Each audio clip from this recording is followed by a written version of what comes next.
Coming into the shop today, we got a 2004 YFZ 450. Old boy stated I just put a top end on it. It's an Athena cylinder with a Wiseco 12.5 to 1 piston.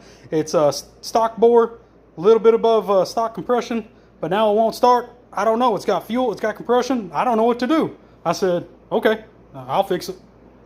First I told him, well, it ain't got no gas in it. He goes, yeah, I drained it all. I needed it for my lawnmower. And I said, oh, okay, well, let's put some gas in it. And then I checked it here for a spark. And it's got that good spark to it. So then I checked the spark plug. Spark plug looks A-okay.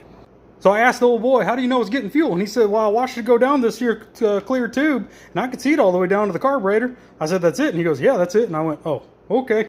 Well, let's take us some Tickle Me Elmo here. Spray her directly on that filter, or the filter cone. Fire it up. Let's clean the carburetor, because it's obviously not getting